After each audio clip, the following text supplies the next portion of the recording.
E hoje o secretário especial de Fazenda do Ministério da Economia, Valderi Rodrigues, disse que o orçamento de 2021 não traz recursos para a realização do censo demográfico. Segundo ele, a pesquisa terá que ser adiada. E para discutir o assunto, nós estamos ao vivo agora também com o nosso comentarista, Diogo Schelp. Oi, Diogo, boa tarde para você. Seja bem-vindo mais uma vez aqui. Boa tarde, Nicole. Boa tarde a todos. Quais são os prejuízos, Diogo, de nós não termos esse censo que seria realizado, ou que já deveria ter sido realizado, mas por conta da Covid foi adiado, agora a gente tem os problemas relacionados ao orçamento. Quais prejuízos isso pode causar para o país? Pois é, Nicole, o orçamento para o censo já vem caindo, para o IBGE, já vem caindo desde 2019, né?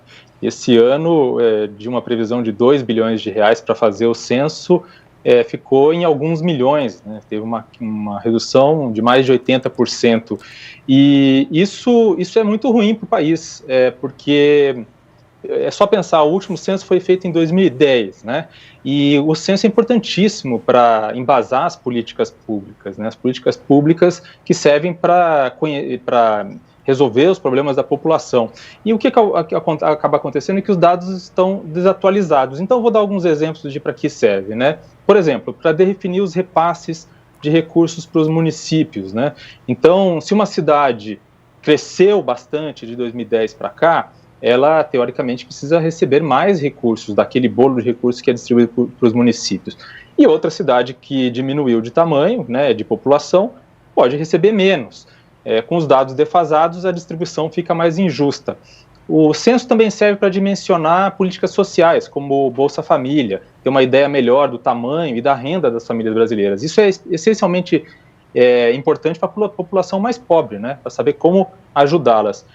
As pesquisas também servem, por exemplo, as pesquisas do censo servem para embasar pesquisas sazonais, como, por exemplo, a PNAD contínua, que mede a taxa de desocupação, ou seja, a proporção de população que está procurando emprego, né? Também uma vacinação, como a que a gente está fazendo agora no Brasil, contra a Covid-19, ela precisa de dados do censo, para saber o perfil etário da população, onde estão os grupos prioritários, para onde enviar as vacinas. Para planejar o sistema de previdência, para fazer políticas educacionais, até pesquisas eleitorais e de mercado precisam do censo, né? E no nível municipal serve para fazer planejamento urbano, por exemplo, saber quantas pessoas vivem em determinada comunidade mais pobre ou em outros bairros. Então é o seguinte, basicamente um país precisa conhecer seus cidadãos para saber como ajudá-los. E para um país como o Brasil, investir no censo é pensar no futuro.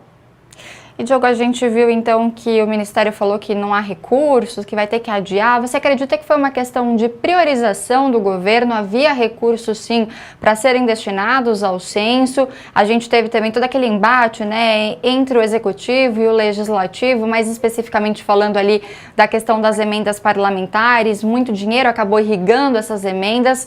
Você acredita que foi uma questão de priorização ou, de fato, faltam recursos para o governo para conseguir cumprir com essa agenda que é tão importante, que é o censo realizado, então, a cada década? Então, Nicole, é claro que há uma dificuldade fiscal atualmente no Brasil, né?